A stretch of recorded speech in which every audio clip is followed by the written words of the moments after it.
조선 제4대 국왕. 묘호는 시호는 장원 영문 예무인 성명효대왕, 휘는 도자는 원정 아명은 막동막내이었다. 세종은 조선이 건국된 해인 1392년에서 5년이 지난 1397년에 태어나 조선시대에 태어난 첫 임금이다. 세종은 31년의 재위 치세 동안 수많은 치적을 남겨 조선을 대표하는 최고의 성군으로 칭송받으며 역대 한국사 군주 가운데서도 광개토대왕과 더불어 대왕이라는 호칭이 통용되는 군주이기도 하다. 세종이 창제한 한글은 현대의 대한민국 북한의 공용 문자로 지정되어 통용되고 있으며 세종시대에 확립된 북방의 국경은 그대로 한반도 이북 지역의 국경으로 자리잡아 오늘날까지 이어진다.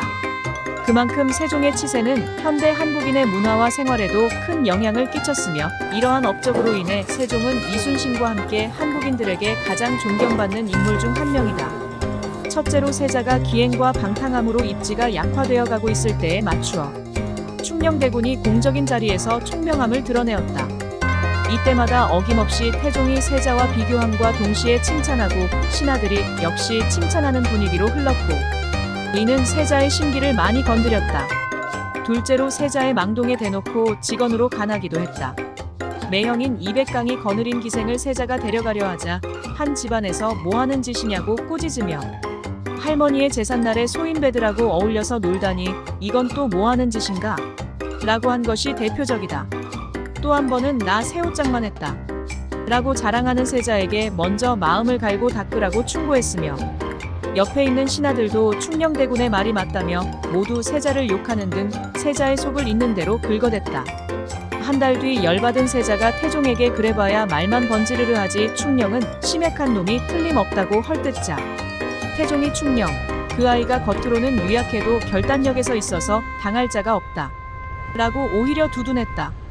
대충 보면 알겠지만 누구라도 욕할 짓만 세자가 골라 했다. 이런 일은 조선왕조실록에 자주 나타난다. 셋째가 아주 결정적이다. 충녕대군은 자신의 집에서 1차 왕자에 난 당시에 살해된 남은의 형이자 태종이 즉위하는데 큰 공을 세운 남제에게 연회를 베풀었다. 연회 도중 남제가 갑자기 충녕대군에게 제가 예전에 잠저 시절에 주상태종께 학문을 권했더니 왕위도 못 잇는데 학문은 해서 뭐합니까? 라고 하셔서 임금의 아들이라면 왕위에 오를 수 있지 않겠습니까? 라고 한 적이 있었습니다. 대군께서 학문을 좋아하시니 기쁩니다 라는 말을 했다. 이때 남제와 충녕대군 두 사람만 있던 것도 아니고 연회에 참석한 다른 사람들이 듣고 있는 상황이었는데도 당시의 상식으로는 꾸짖고 역모로서 고변하는 등 확실히 선을 그어야 했지만 충녕대군은 그냥 태종에게 보고하는 것으로 끝냈고 태종은 그 늙은이 과감하구나 하고 웃을 뿐이었다. 만일 충녕대군이 이를 꾸짖고 부왕에게 고발했다면 남제는 의금부에 끌려가 실컷 매타작을 당하고 목이 날아가거나 유배될 정도의 매우 위험한 언행이다.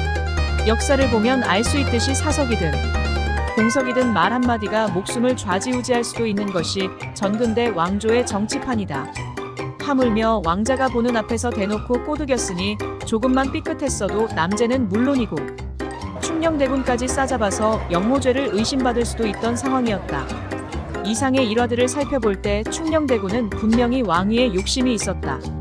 원래 집안을 이어야 할 장남은 인간말종이고 어차피 장남이 아닌 이상 차남인가 삼남인가는 상관이 없으니 세자 자리 멀리 봐서 왕위에 대한 생각을 갖고 움직인 것으로 추정된다. 유교 사회에서 양대 계승 명분 중 적장자 계승이 불가능하다면 남은 건 택현인데 이건 말 그대로 어질고 현명한 일을 선택한다는 뜻이라 둘째든 셋째든 상관이 없었다. 여기에 더해 차남인 효령대군 역시 왕위에 대한 욕심을 내보인 정황은 없기에 절대적으로 결격 사유가 있는 대군들을 제하고 보면 장유유서로 보나 택현으로 보나 삼남밖에는 답이 없었다.